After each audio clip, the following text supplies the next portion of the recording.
حدیث رسول لایا ہوں، میں حدیث رسول لایا ہوں، لو مدینے کا پھول لایا ہوں، میں حدیث رسول لایا ہوں۔ الحمدللہ رب العالمین والصلاة والسلام علی سید المرسلین، اما بعد فاعوذ باللہ من الشیطان الرجیم، بسم اللہ الرحمن الرحیم۔ الصلاة والسلام علیک یا رسول اللہ وعلی آلک واصحابک یا حبیب اللہ۔ الصلاة والسلام علیک یا نبی اللہ وعلی آلک واصحابک یا نور اللہ۔ سرکار دو عالم نور مجسم صلی اللہ تعالی علیہ وآلہ وسلم کا فرمان عالی شان ہے، مسلمان جب تک مجھ پر درود پڑھتا رہتا ہے فرشتے اس پر رحمتیں بھیجتے رہتے ہیں۔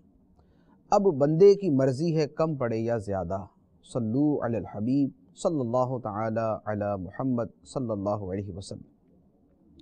فیضان ریاض الصالحین کے سلسلے میں حاضر ہیں، اور آج کا موضوع ہے حکم الہی کو تسلیم کرنا واجب ہے، یعنی اللہ تبارک و تعالی کی طرف سے جو بھی حکم ہوگا اس پر سر تسلیم خم کر دیا جائے، اس پر کسی قسم کا کوئی اعتراض یا اسے قبول کرنے میں کسی قسم کی ہچکچاہٹ کا مظاہرہ نہ کیا جائے۔ اللہ تبارک و تعالی قرآن پاک میں ارشاد فرماتا ہے، سورۃ النساء آیت نمبر 65، ارشاد فرمایا، فَلَا وَرَبِّكَ لَا يُؤْمِنُونَ حَتَّى يُحَكِّمُوكَ فِي مَا شَجَرَ بَيْنَهُمْ ثُمَّ لَا يَجِدُوا فِي أَنفُسِهِمْ حَرَجًا مِّمَّا قَضَيْتَ وَيُسَلِّمُوا تَسْلِيمًا۔ تو اے محبوب، تمہارے رب کی قسم، لوگ مومن نہیں ہو سکتے یہاں تک کہ آپ کو اپنے باہمی جھگڑوں میں اپنا حاکم تسلیم کر لیں، پھر وہ اپنے دل کے اندر آپ کے فیصلے کے بارے میں کوئی تنگی نہ پائیں اور دل و جان سے تسلیم کر لیں۔ دوسری آیت مبارکہ اللہ تبارک و تعالی ارشاد فرماتا ہے، انما کان قول المؤمنین اذا دعوا الی اللہ ورسولہ لیحکم بینہم ان یقولوا سمعنا واطعنا واولئک هم المفلحون۔ بے شک مومنوں کا کہنا جب انہیں اللہ اور اس کے رسول کی طرف بلایا جائے تاکہ وہ ان کے درمیان فیصلہ فرمائیں، تو مومنوں کا کہنا یہی ہوتا ہے کہ ہم نے سنا اور اطاعت اختیار کی، اور یہی لوگ فلاح پانے والے ہیں۔ یہ دو آیات مبارکہ ہیں۔ ان دو آیات مبارکہ کی روشنی میں جو احکام اور جو ہدایات ہمارے سامنے آتی ہیں، ان میں پہلی بات یہ ہے کہ ارشاد فرمایا کہ لوگ اپنے باہمی معاملات میں نبی کریم صلی اللہ تعالی علیہ وآلہ وسلم کو اپنا حاکم تسلیم کر لیں، آپ کی ہر بات پر اپنے سروں کو جھکا دیں اور دل و جان سے اس بات کو تسلیم کریں، اور نبی پاک علیہ الصلاۃ والسلام کی بات کو تسلیم کرنے میں انداز کیا ہو کہ دل کے اندر بھی آپ کے فیصلوں پر کسی قسم کا کوئی اعتراض نہ ہو، بلکہ دل و جان سے اس کو بخوشی تسلیم کیا جائے۔ دوسری آیت مبارکہ میں جس بات کو بیان کیا گیا وہ فرمایا کہ جب مومنوں کو اللہ اور اللہ کے رسول کی طرف بلایا جاتا ہے تاکہ رسول ان کے درمیان کوئی فیصلہ فرما دے، جو فیصلہ خدا کا فیصلہ ہوتا ہے، جب مومنوں کو کسی حکم شرعی کی طرف بلایا جاتا ہے تو ان کا اس حکم کو سن کر آگے سے جواب یہ ہوتا ہے، سمعنا و اطعنا، ہم نے سنا اور مانا، ہم نے سنا اور تسلیم کیا، ہم نے سنا اور اطاعت اختیار کی۔ مسلمان نبی کے ہر فرمان کے سامنے یہی بات کہتے ہیں، ان کا جواب یہی ہوتا ہے کہ ہم نے سنا اور تسلیم کر لیا۔ اور اللہ تعالیٰ فرماتا ہے کہ یہ مومن، یہ مسلمان کہ جو ہر حکم کے سامنے اپنی گردنیں جھکا دیتے ہیں، وَأُولَئِكَ هُمُ الْمُفْلِحُونَ، یہی مسلمان فلاح پانے والے، یہی کامیاب ہونے والے، یہی نجات حاصل کرنے والے ہیں، اور یہی خدا کی بارگاہ میں مقبول بندے ہیں۔ اسلام کا مطلب ہی یہ ہے، یعنی جب ہم اسلام کی ڈیفینیشن بیان کرتے ہیں، ہم اسلام کی تعریف بیان کرتے ہیں کہ اسلام کیا ہے، تو اسلام کا مطلب ہی اپنی گردن کو حکم الہی کے سامنے رکھ دینا ہے۔ یعنی جو ہمارا خدا ہمیں حکم دیتا ہے اور جو اس کے نبی ہمیں حکم دیتے ہیں اور جو ہمارا دین ہمیں فرماتا ہے، ہم اسے تسلیم کرتے ہیں، ہم اسے مانتے ہیں۔ اسلام اس صورت میں کبھی بھی نہیں ہو سکتا کہ خدا کا حکم ماننے سے انکار کر دیا جائے اور بندہ پھر بھی مسلمان ہو، نبی کا حکم ماننے سے انکار کر دیا جائے اور بندہ پھر بھی مسلمان۔ اسلام ہے ہی اس شے کا نام کہ اللہ کے نبی علیہ الصلاۃ والسلام اللہ کی طرف سے جو دین لے کر آئے، اس کی تمام تر تفصیلات کو ہم دل و جان سے تسلیم کرتے ہیں، اور کسی حکم پر، کسی بات پر ہمیں کسی قسم کا کوئی اعتراض نہیں۔ یہی اسلام کا مفہوم ہے، یہی اسلام کا معنی ہے۔ اب اگر کوئی شخص ایسا ہے کہ جسے اسلام کے احکام پسند نہیں اور کفار کے احکام اسے زیادہ پسند ہیں، ایک تو ہے عملی طور پر ایک آدمی طرز عمل ایسا اختیار کرتا ہے، وہ بھی اپنی جگہ اعلیٰ حسب المراتب جو ہے وہ گناہ گار ہوگا، لیکن اگر کوئی شخص ایسا ہے کہ جو اسلام کے حکم پر غیر اسلام کے حکم کو ترجیح دیتا ہے، اسلام کے نظام پر کفر کے نظام کو ترجیح دیتا ہے، اسلام کے احکام کو کم تر سمجھتا ہے، اور جو اسلام کے برخلاف قوانین ہیں انہیں بالا تر سمجھتا ہے، اگر کوئی ایسا شخص ہے تو اللہ کی بارگاہ میں وہ مسلمان ہی نہیں۔ اللہ تعالیٰ نے ارشاد فرمایا، مَن لَمْ يَحْكُمْ بِمَا أَنزَلَ اللَّهُ فَأُولَئِكَ هُمُ الْفَاسِقُونَ، وہ لوگ کہ جو اس کے مطابق فیصلہ نہیں کرتے جو اللہ نے نازل کیا، یعنی خدا کی کتاب کے مطابق فیصلہ نہیں کرتے، خدا کے دین کے مطابق فیصلہ نہیں کرتے، فرمایا فَأُولَئِكَ هُمُ الْفَاسِقُونَ، یہ لوگ نافرمان ہیں، یہ فسق میں مبتلا ہے، یہ گناہ کے اندر مبتلا ہے۔ اور دوسری آیت میں ارشاد فرمایا وَمَن لَمْ يَحْكُمْ بِمَا أَنزَلَ اللَّهُ فَأُولَئِكَ هُمُ الظَّالِمُونَ، اور جو لوگ اللہ کے نازل کردہ احکام کے مطابق فیصلہ نہیں کرتے وہی لوگ ظالم ہیں۔ اور تیسری جگہ ارشاد فرمایا وَمَن لَمْ يَحْكُمْ بِمَا أَنزَلَ اللَّهُ فَأُولَئِكَ هُمُ الْكَافِرُونَ، جو اللہ کے نازل کردہ قرآن اور کتاب کے مطابق فیصلہ نہیں کرتے وہ لوگ کافر ہیں، وہ دین سے خارج ہیں، کیونکہ جو اللہ کے قانون کو پسند نہیں کرتا اور دوسرے قانون کو خدا کے قانون پہ ترجیح دیتا ہے، اور وہ اعتقاد یہ رکھتا ہے کہ کفر کا قانون اور اس کا نظام جو ہے وہ اسلام کے نظام سے بہتر ہے، کفار کی تعلیمات جو ہے وہ اسلام کی تعلیمات سے بہتر ہیں، وہ شخص مسلمان نہیں۔ اور افسوس یہ ہے کہ ہمارے اندر ایسے لوگوں کی کمی نہیں کہ جو عملی طور پر، اور بہت سے جری اور بے باک لوگ جو اپنی بے باکی کا اظہار کرتے ہیں، وہ کھلم کھلا بول دیتے ہیں کہ ان کا نظام جو ہے وہ ہمارے نظام سے بہتر ہے۔ اسلام کا نام جو ہے وہ استعمال کرتے ہوئے تھوڑا سا ڈرتے ہیں، لیکن ان کی تحریروں، ان کی تقریروں، ان کی باتوں سے پتہ یہ چلتا ہے کہ اسلام کی تعلیمات ان کی نظر میں کوئی حیثیت نہیں رکھتی۔ اسلام کے پردے کا حکم ہے، اسلام کی عبادات کا حکم ہے، اسلام کے معاملات کا حکم ہے، اسلامی معاشرت کی بات ہے، انہیں ان تمام چیزوں کے اندر جو غیر مسلموں کا طرز عمل اور طرز زندگی ہے وہ تو پسند ہے، لیکن اسلام کا نظام اور اسلام کا قانون اور اسلامی معاشرت اور اسلامی کلچر انہیں پسند نہیں۔ اسلام کا نام بھی لیں گے تو اسلامی کلچر کے اندر مغرب کا پیبند لگا دیں گے، اسلامی تعلیمات کی بات بھی کریں گے تو من مانی ان کی تعویلات کریں گے، ان کے اندر بے حیائی کو شامل کر کے بھی وہ اسلام کا کلچر باقی رہے گا، اس کے اندر سود خوری کو شامل کر کے بھی وہ اسلام کا کلچر باقی رہے گا، اس کے اندر بد نگاہی کے معاملات شامل کر کے بھی اسلام کا کلچر باقی رہے گا، اس کے اندر دنیا جہان کی خرافات ڈال کر بھی اسلام کا کلچر باقی رہے گا۔ بلکہ الٹا ان کا معاملہ یہ ہوتا ہے کہ اگر کوئی شخص بہت زیادہ پابند شریعت ہے، نماز کا پابند ہے، روزے رکھتا ہے، داڑھی والا ہے، اپنے سر کو ڈھانپ کے رکھتا ہے، دین کے احکام پہ عمل کرنے والا ہے، اس کے ہاتھ میں اگر تسبیح ہے، اگر وہ ذکر و اذکار کا عادی ہے، تو ایسے لوگوں کو حقارت کی نظر سے دیکھا جاتا ہے۔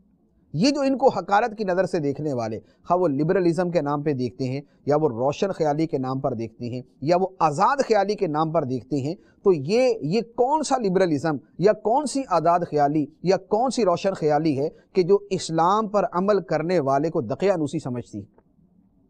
جو نماز پڑھنے والے کو حقیر سمجھتی ہے، جو مذہبی وضع قطع اپنانے والے کو قدامت پسند قرار دیتی ہے، انہیں حقیر سمجھا جاتا ہے، قدامت پسند سمجھا جاتا ہے، اور یہ سمجھنے والے مسلمان ہوتے ہیں۔ دین پر عمل کرنا ان کے نزدیک ایک جرم ہے،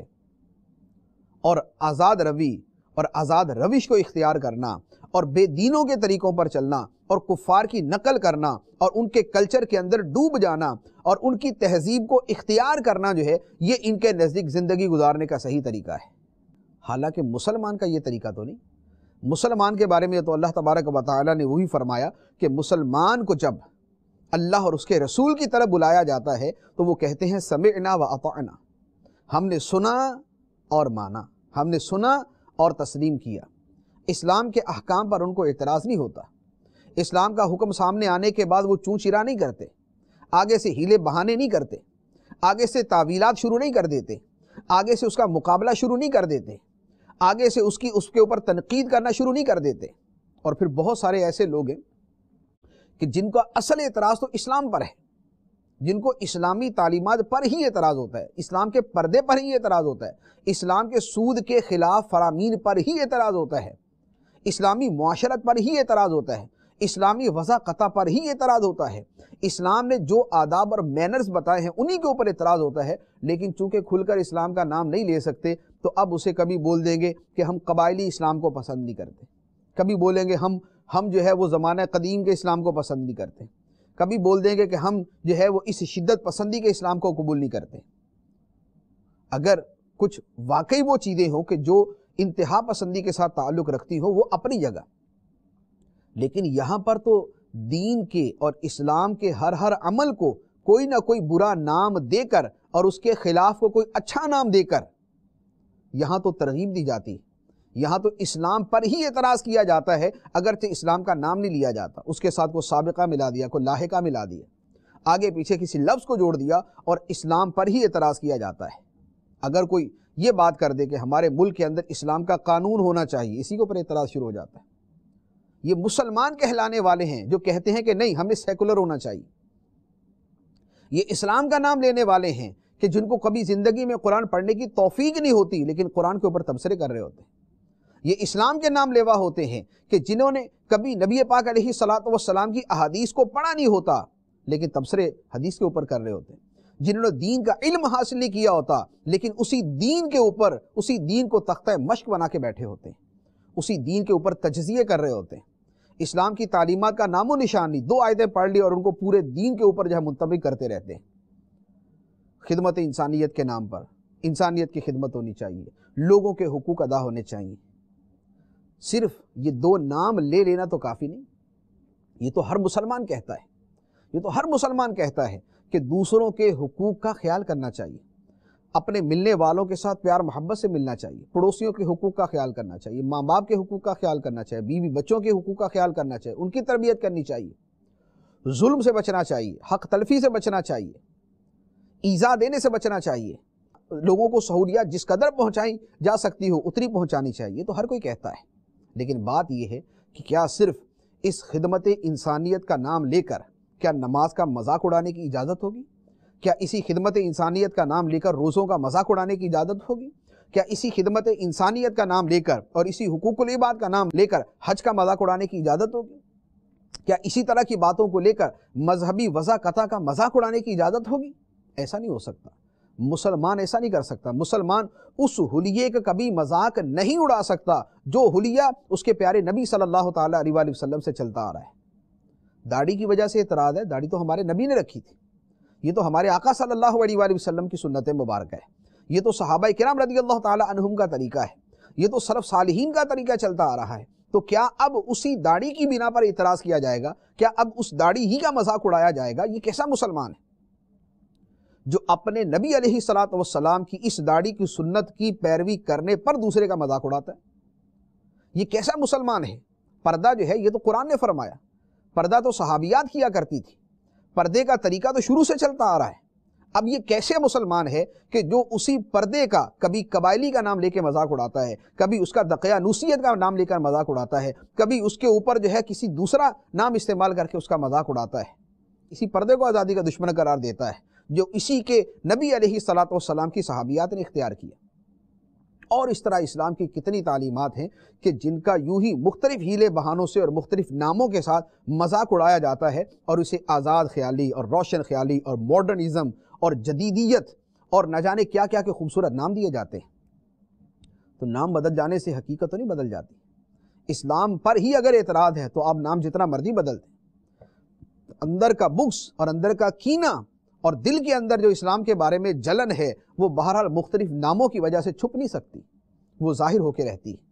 اور یہ طرز عمل کسی مسلمان کا نہیں ہو سکتا،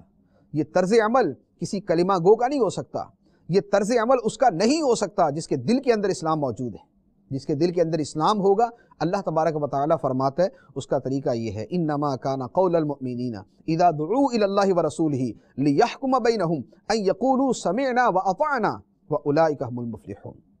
کہ جب اہل ایمان کو اللہ اور اس کے رسول کی طرف بلایا جاتا ہے تاکہ وہ ان کے درمیان فیصلہ فرما دیں تو وہ کہتے ہیں سمعنا واطعنا، ہم نے سنا اور تسلیم کیا، ہم نے سنا اور مانا۔ اور یہ لوگ کہ جن کی آزاد خیالی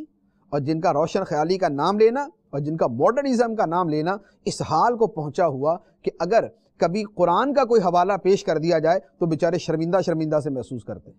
شرم محسوس کرتے ہیں۔ اگر کسی محفل کے اندر کوئی حدیث پڑھ دی جائے تو بیچاروں کو شرم آتی ہے، یار اس محفل اور مجلس کے اندر اسلام کا نام کہاں سے آ گیا، یہاں پر دین اور قرآن کی بات کہاں سے آ گئی، یہاں پر حدیث کا نام کہاں سے آ گیا۔ تو یہ مسلمان ہیں۔ انہی کے سامنے اگر مغربی مفکرین کے نام لے دیے جائیں، اگر بڑے بڑے فلاسفرز کے نام لے دیے جائیں تو بڑی کشادہ دلی کے ساتھ، بڑی کشادہ پیشانی کے ساتھ، بڑی فریشنس کے ساتھ اور بڑے جو ہے وہ اپنی خوشی کے ساتھ اس کو قبول کرتے ہیں اور اس طرح کے حوالے پیش کرنے پہ بڑے فخر محسوس کرتے۔ کیا جناب افلاطون کا حوالہ دیا، ارسطو کا حوالہ دیا، یہ جناب اس کا سقراط کا حوالہ دے دیا، یہ بقراط کا حوالہ دے دیا، یہ جناب فلاں کا حوالہ دے دیا۔ اب وہ مغربی مفکرین کے حوالے ہیں تو اس کو بڑی علمیت شمار کریں گے، اسے ایک بڑا اسے صاحب علم اور نالجیبل پرسن شمار کریں گے۔ اور اگر کسی نے قرآن کی آیت پڑھ دی تو وہاں پر بیچارے سر جھکا کے بیٹھ جائیں گے، حدیث پڑھ دی تو ان کو شرم سی محسوس ہوگی، اگر امام غزالی کا فرمان سنا دیا یا ابو بکر عمر رضی اللہ تعالی عنہما کی بات کر دی تو بیچاروں کو پریشانی ہوگی کہ یہاں پر اس کا ذکر کرنے کی کیا ضرورت ہے۔ ایک اخبار کے اندر ایک مضمون لکھا ہوا تھا کہ کسی جگہ پر کسی موضوع پر کلام ہو رہا تھا، اس موضوع پر کلام کرتے ہوئے کسی شخص نے کوئی یہ کہہ دیا کہ اسلام بھی اس کے بارے میں یہ بات فرماتا ہے۔ جو بات ہو رہی تھی کوئی اچھی بات تھی، موضوع اچھا تھا، اس کے اوپر کسی نے یہ کہہ دیا کہ اسلام بھی اس کے بارے میں یہ فرماتا ہے۔ تو وہاں پر ایک بیگم صاحبہ جو مغرب کی اندھی تقلید کے اندر اندھی ہو چکی تھی وہ کہنے لگی کہ آپ کو اسلام درمیان میں لانے کی کیا ضرورت ہے، ہر معاملے کے اندر اسلام کو گھسیٹنے کی کیا ضرورت ہے، کیا اس کے بغیر جو ہے وہ ہماری بات چیت نہیں ہو سکتی۔ یہ کون کہہ رہا ہے؟ یہ مسلمان کہلانے والی عورت کہہ رہی ہے۔ اور یہ کہاں بات ہو رہی ہے؟ یہ اسلامی ملک کے اندر بات ہو رہی ہے۔ اور یہ باتیں کرنے والے کون ہیں؟ یہ باتیں کرنے والے مسلمان ہیں۔ تو یہ مسلمان ہیں جنہیں دیکھ کے شرمائیں یہود، کہ جن کو اپنے دین کا نام لیتے ہوئے شرم آتی ہے، جو اپنے نبی کی بات سننا پسند نہیں کرتے، جن کے سامنے قرآن کی آیت پڑھی جائے تو ان کو ایک اجنبی ایسی محسوس ہوتی ہے، ان کو ایک جہالت اور ایک دقیانوسیت رکھتی ہے۔ تو کہتے ہیں نہیں، ہمارے سامنے آپ جناب والٹیئر کی باتیں کریں، آپ روسو کی باتیں کریں، آپ افلاطون ارسطو کی باتیں کریں، آپ سقراط اور بقراط کی باتیں کریں، باتیں نہ کریں تو قرآن کی نہ کریں، باتیں نہ کریں تو حدیث کی نہ کریں، باتیں نہ کریں تو صحابہ کی نہ کریں، باتیں نہ کریں تو ائمہ دین کی نہ کریں، باتیں نہ کریں تو بزرگان دین کی نہ کریں، اسلام کے اکابرین اور سلف صالحین کی باتیں نہ کریں، کیونکہ ان کی وجہ سے ہماری طبیعت خراب ہوتی ہے اور دوسروں کے حوالوں سے ہماری طبیعت فریش ہو جاتی ہے، دل ان کو قبول کرنے کی طرف مائل ہوتا ہے۔ بلکہ قرآن حدیث کا نام لینا ان لوگوں کے سامنے ایسا ہوتا ہے کہ جیسے کسی بات کی اہمیت کو کم کرنا ہو تو قرآن اور حدیث کا نام لے دیا جائے، اور کسی بات کی اہمیت کو بڑھانا ہو تو پھر وہاں پر مغرب کے مفکرین کی بات کا نام لے دیا جائے، فلاسفرز کا نام لے دیا جائے۔ دنیا کے بڑے بڑے جو اس طرح کے تھنکرز گزرے ہیں ان کا نام لے دیا جائے تو ان کی بات کے اوپر بڑی شرح صدر کے ساتھ اسے قبول کریں گے. تو یہ کون سا اسلام ہے؟ یہ کون سا دین ہے؟ یہ اسلام کے اندر اس چیز کی گنجائش نہیں. اسلام نے تو واضح طور پہ فرما دی, اور اسلام کوئی مغلوب نہیں ہے. کو ان لوگوں کے اس احساس کمتری کی وجہ سے کوئی اسلام کمتر نہیں ہو جاتا. یہ ان کا اپنے ذہن کا احساس کمتری ہے کہ دین کو سمجھا نہیں تو اس لیے اپنے دین کے اوپر شرمندہ ہے. چھوڑ نہیں سکتے کہ لوگ کیا کہیں گے, کھلم کھلا اسلام پر اعتراض نہیں کر سکتے کہ لوگ جینا جو ہے وہ تنگ کر دیں گے. تو اندرون خانہ جو ہے وہ اپنی باتوں کو ظاہر کرتے ہیں. تو اسلام ایسا مغلوب دین نہیں. الاسلام یعلو ولا یعلی علیہ. اسلام غالب رہے گا, کبھی مغلوب نہیں ہوگا. اسلام کے دلائل کبھی مغلوب نہیں ہوں گے, دین کبھی مغلوب نہیں ہوگا, خدا کے احکام کبھی مغلوب نہیں ہوں گے, خدا کا دین کبھی بھی لوگوں کے سامنے جھکے گا نہیں. یہ سپریم رہے گا اور اس کی سپرمیسی جو ہے وہ ہمیشہ برقرار رہے گی. دین اپنے دلائل کے اعتبار سے جو ہے وہ لوگوں پر غالب رہے گا. اس طرح کے بہت سارے لوگ دنیا میں پیدا ہوئے, مر گئے, کھپ گئے, چلے گئے, گزر گئے, اسلام کو نقصان نہیں پہنچا سکے. اسلام کے قلعے میں دراڑیں ڈالنے والے لاکھوں اس طرح کے لوگ آئے اور چلے گئے, اسلام کو نقصان نہیں پہنچا سکے. اللہ تبارک و تعالیٰ نے مسلمان کے سامنے ایک پورے کا پورا ایک حکم اس کے سامنے بیان فرما دیا. فلا وربک لا یؤمنون حتی یحکموک فیما شجر بینہم ثم لا یجدوا فی انفسہم حرجا مما قضیت ویسلموا تسلیما. لوگ اس وقت تک مسلمان نہیں ہو سکتے جب تک اے نبی اپنے باہمی جھگڑوں میں آپ کو اپنا حاکم تسلیم نہ کر لیں, اور اپنے دل کے اندر بھی آپ کے فیصلے اوپر کوئی اعتراض نہ پائیں, اور دل و جان کے ساتھ اس فیصلے کو تسلیم کر لیں. تو مسلمان کا کام ہی اللہ رسول کے احکام کو تسلیم کرنا ہے اور اس کے سامنے اپنے سر کو جھکا دینا ہے. جو شخص اسلام کے احکام کے سامنے اکڑ کے چلتا ہے وہ مسلمان نہیں. پھر اپنے نام کے ساتھ مسلمان نہ لگائے, پھر اپنے آپ کو مسلمان نہ سمجھے. سب سے پہلی بات ہی یہ ہے کہ اسے تسلیم کرنا پڑے گا, اسے تصدیق کرنی پڑے گی. اللہ رسول نے جو فرمایا سچ ہے, خدا رسول نے جو فرمایا وہ تا قیام قیامت کے لیے ہمارے لیے وہی آخری لائحہ عمل ہے. ہماری زندگی گزارنے کا بہترین طریقہ وہی ہو سکتا ہے. خدا نے ہمیں دین کامل عطا فرمایا. الیوم اکملت لکم دینکم, خدا نے دین کامل عطا فرمایا ہے. اس دین کامل کے سامنے کوئی دین, کوئی سوچ, کوئی فکر, کوئی مذہب, کوئی قانون, کوئی نظام جو ہے اس دین کے مقابلے میں کامل نہیں ہو سکتا. تو جب تک اسلام کی حقانیت کے اوپر اور اسلام کی سچائی کے اوپر اور اسلام کی صداقت کے اوپر کامل یقین نہیں ہوگا, تب تک آدمی کے دل کے اندر اسلام اس وقت تک داخل نہیں ہوتا. تو لہذا ہر وہ شخص کہ جو اس طرح کی سوچ رکھتا ہے یا اس طرح کی سوچ قبول کرتا ہے یا اس طرح کی سوچ کو پروموٹ کرتا ہے یا لوگوں کو بتاتا ہے اور ان تک پہنچاتا ہے, وہ اپنے طرز عمل کے اوپر غور کر لے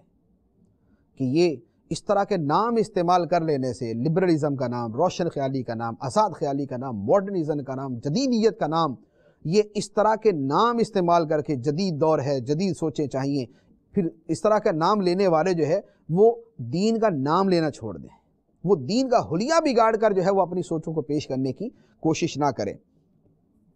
دین اسی کا نام ہے کہ جو حکم آ گیا اسے تسلیم کیا جائے. نفس اسے قبول کرتا ہے یا نہیں, طبیعت اسے مانتی ہے یا نہیں, دل اس کی طرف جھکتا ہے یا نہیں جھکتا, جو بھی ہے اسے تسلیم کرنا ہی دین ہے. ایک اور حدیث مبارک اسی مفہوم کے حوالے سے عرض کرتا ہوں. حضرت ابو ہریرہ رضی اللہ تعالی عنہ فرماتے ہیں کہ جب یہ آیت مبارکہ نازل ہوئی, للہ ما فی السماوات و ما فی الارض وَإِن تُبْدُوا مَا فِي أَنفُسِكُمْ أَوْ تُخْفُوهُ يُحَاسِبْكُمْ بِهِ اللَّهُ, کہ آسمان و زمین میں جو کچھ ہے وہ اللہ کا ہے, اور اے لوگو جو کچھ تمہارے دلوں میں ہے تم اسے ظاہر کرو یا اسے چھپاؤ, اللہ ان چیزوں پر تمہارا محاسبہ کرے گا, تمہارا حساب لے گا. جو دلوں کے اندر ہے اللہ تعالیٰ اس پر بھی حساب لے گا. یہ آیت مبارکہ جب نازل ہوئی, صحابہ کرام نبی کریم علیہ الصلوۃ والسلام کی بارگاہ میں حاضر ہوئے اور عرض کیا, یا رسول اللہ صلی اللہ علیہ وسلم, ہمیں بہت سارے احکام دیے گئے, نماز کا, روزے کا, جہاد کا, صدقے کا, جتنے احکام دیے گئے ہم نے سب کو قبول کیا, سب کو برداشت کیا. ہمیں وہ احکام دیے گئے جن کی ہم طاقت رکھتے تھے, لیکن یہ جو آیت اب آپ پر نازل ہوئی اس کی ہم طاقت نہیں رکھتے کہ ہمارے دلوں کی باتوں پر بھی ہمارا حساب کیا جائے گا, تو دلوں میں تو بہت سارے خیالات آتے ہیں، دلوں میں تو بڑی عجیب و غریب باتیں آتی ہیں۔ اگر ان پر بھی ہمارا حساب کیا جائے گا تو یہ ہماری طاقت سے باہر ہے۔ نبی کریم صلی اللہ علیہ وآلہ وسلم نے جب یہ بات سنی تو ارشاد فرمایا کہ اے لوگو، کیا تم یہ چاہتے ہو کہ تم وہ بات کہو جو تم سے پہلے دو کتاب والوں نے کہی، جو تم سے پہلے جن کو کتاب دی گئی انہوں نے کہی، کہ جب ان پر اللہ کا کلام نازل ہوا تو انہوں نے کہا سمعنا و عصینا، ہم نے سنا لیکن مانا نہیں۔ جو پہلے لوگ تھے ان پر جب سخت احکام نازل ہوئے تو انہوں نے کہا کہ ہم نے سنا لیکن مانا نہیں۔ تو نبی پاک صلی اللہ علیہ وآلہ وسلم نے صحابہ کرام سے فرمایا کہ ایسے نہ بنو، بلکہ تم یہ کہو سمعنا و اطعنا غفرانک ربنا و الیک المصیر، اے اللہ ہم نے سنا اور مان لیا، تو ہماری بخشش فرما دے، تیری ہی طرف لوٹ کر جانا ہے۔ جب صحابہ کرام نے یہ اس کو پڑھا اور ان کی زبانیں اس کی عادی ہو گئیں تو اس کے بعد اللہ تبارک و تعالی نے آیت کا اگلا حصہ نازل فرمایا، آمن الرسول بما انزل الیہ من ربہ والمؤمنون، رسول بھی اس پر ایمان لایا جو اس کی طرف نازل کیا گیا، اور ایمان والے بھی اس پر ایمان لائے جو ان کی طرف نازل کیا گیا۔ یعنی رسول اور ایمان والوں نے اللہ کے ہر حکم کو مان لیا، اگرچہ ان کے لیے بڑا مشکل تھا اس پر عمل کرنا، اگرچہ ان کے لیے بڑا تکلیف دہ تھا، اگرچہ ان کے لیے بڑا شاق تھا، اگرچہ ان کی طبیعتوں پر گراں تھا، لیکن جب خدا کا حکم نازل ہو گیا تو انہوں نے اسے تسلیم کر لیا۔ اس کے بعد پھر حدیث مبارکہ کچھ اگلا حصہ ہے۔ تو یہ آیت مبارکہ جو ہے اور اس کا جو شان نزول اور جو اس کے ساتھ حدیث مبارک بیان کی گئی ہے، اس کو سامنے رکھ کر غور کریں کہ حکم کیا نازل ہوتا ہے۔ حکم یہ نازل ہوا کہ تمہارے دلوں کی باتوں پر بھی اللہ تعالیٰ تمہارا حساب لے گا۔ اب بظاہر یہ حکم بڑا سخت ہے، ہم جانتے ہیں، ہم بھی سمجھتے ہیں کہ ہمارے دلوں میں کیسے کیسے برے خیالات آتے ہیں، ہمارے دلوں میں کیسے کیسے برے وسوسے آتے ہیں، ہم اپنے دلوں کے اندر کس طرح کے منصوبے بناتے ہیں، کس طرح کے تصورات اور خیالات کی دنیا کے اندر ہم گم رہتے ہیں، ہم اپنے دلوں کے اندر کون کون سے گناہ پالتے ہیں، اور اس کے اوپر بھی اگر گرفت ہو جائے تو ظاہری اعتبار سے تو ہم 10 گناہ کریں گے، لیکن ہمارے دل کے اعتبار سے تو 1000 گناہ ہو جائیں گے۔ لیکن اس پر بھی سرکار دو عالم صلی اللہ علیہ وآلہ وسلم نے صحابہ کرام سے فرمایا کہ خدا کے حکم پر ایسی بات نہ کرو جس سے یہ لگے کہ تمہیں خدا کا حکم قبول ہی نہیں۔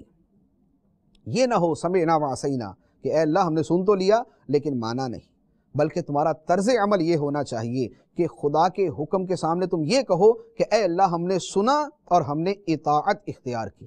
ہم نے مان لیا، ہم نے تسلیم کر لیا۔ تمہارا یہ طرز عمل ہونا چاہیے، اور صحابہ کرام نے اسی پر عمل کیا تو اللہ تبارک و تعالی نے اسی آیت کے اگلے حصے کے اندر ان کی شان بھی بیان فرما دی کہ رسول تو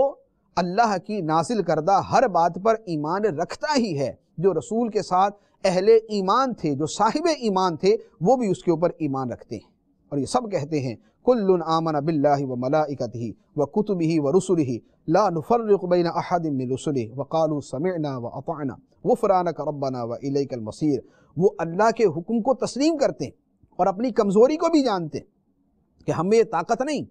کہ ہم اپنے دل کے اوپر قابو پا سکیں، ہمیں یہ طاقت نہیں کہ اپنے دل کے خیالات کو روک سکیں، وہ خیالات تو خود بخود آ جاتے ہیں، ہم اپنے دل کے خیالات پر کنٹرول کرنے پر اور قابو کرنے پر قادر نہیں، لیکن اے اللہ تیرا حکم ہے، ہم نے اسے تسلیم کر لیا۔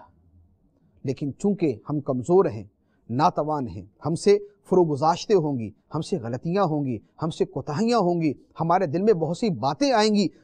اے اللہ ہم تسلیم کرنے سے انکار نہیں کرتے، لیکن اتنا عرض کرتے ہیں کہ ہماری بخشش فرما دینا، ہمیں معاف فرما دینا، اور تیری ہی طرف ہمیں لوٹ کر جانا ہے۔ تو یہ ہے صحابہ کرام کا طرز عمل، یہ ہے کامل ایمان والوں کا طرز عمل کہ خدا کا کیسا بھی حکم ہو، کسی بھی زمانے کے اعتبار سے ہو، کتنا ہی مشکل کیوں نہ ہو، اسے دل و جان سے تسلیم کیا جائے۔ تو ہمارے وہ مسلمان بھائی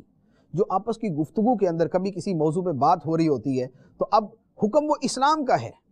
لیکن نہیں ماننا، تو اب اس کو بنائیں گے کیا؟ یہ ہم جی مولویوں کی شریعت نہیں مانتے، یہ ہم جو 14ویں صدی کا اسلام تسلیم نہیں کرتے، یہ تو دین کو جو ہے مولویوں نے سخت کر دیا۔ نام لیں گے مولوی کا، نام لیں گے دیندار لوگوں کا، نام لیں گے علماء کا، لیکن انکار اس کا نہیں کریں گے جو علماء نے کہا، انکار اس کا کریں گے جو قرآن نے فرمایا، انکار اس کا کریں گے جو حدیث نے فرمایا، انکار اس کا کریں گے جس پر ساری امت چلی آ رہی ہے۔ تو اپنی زبانوں کو ان موضوعات کے حوالے سے انتہائی محتاط رکھنے کی حاجت ہے۔ کہیں ایسا نہ ہو کہ اس طرح کی باتوں کے ذریعے کوئی قبائلی کا نام استعمال کر کے، کوئی قدامت پسندی کا نام استعمال کر کے، کوئی اس طرح کا نام استعمال کر کے اسلام کی بنیادی تعلیمات کا انکار کیا جا رہا، قرآن کے احکام کا انکار کیا جا رہا۔ اس لیے کوئی بھی حکم سامنے آئے، اگر اس کے بارے میں معلومات نہیں تو خاموشی اختیار کر لیں۔ آگے سے یہ نہ بول دیں کہ ہم نہیں مانتے، ہم نہیں تسلیم کرتے، یہ تو مولویوں کی بات ہے، یہ نہ کہیں۔ ہو سکتا ہے کہ وہ مولوی کی اپنی بات نہ ہو، وہ قرآن کے اندر لکھی ہوئی بات، وہ حدیث کے اندر لکھی ہوئی بات، تو اب اس کا انکار کرنا جو ہے وہ اسلام سے باہر کر دے گا۔ تو لہذا اپنی زبانوں کو دین کے معاملے کے اندر انتہائی محتاط رکھنا چاہیے۔ زندگی کے ہر معاملے کے اندر احتیاط رکھنا چاہیے، لیکن دین کا معاملہ تو سب سے نازک ہے۔ یہ تو آدمی کی آخرت کا معاملہ ہے، یہ تو اس کے جنتی جہنمی ہونے کا معاملہ ہے، یہ تو خدا کی بارگاہ میں حساب دینے کا معاملہ ہے۔ بس یہ ہو کہ حکم شریعت جب بھی سامنے آئے تو یہ کہہ دیا جائے کہ ہم کمزور ناتواں ہیں، لیکن اللہ کے ہر حکم کو تسلیم کرتے ہیں، اور کسی مسئلے کے بارے میں تحقیق نہیں ہے کہ یہ واقعی حکم اس طرح ہے یا نہیں، تو اس کے بارے میں یہ کہہ دیں کہ ہم علماء سے پوچھ لیں گے، ہم دریافت کریں گے، اس کے بعد ہم اس کے بارے میں فیصلہ کریں گے، لیکن کسی حکم کا اس طرح انکار نہ کیا جائے۔ اللہ تبارک و تعالی ہمیں سچا مسلمان بنائے اور دین کے ہر حکم کو دل و جان سے تسلیم کر کے اس پر عمل کرنے کی توفیق عطا فرمائے۔ آمین بجاہ النبی الامین صلی اللہ تعالی علیہ وسلم۔ میں حدیث رسول لایا ہوں، میں حدیث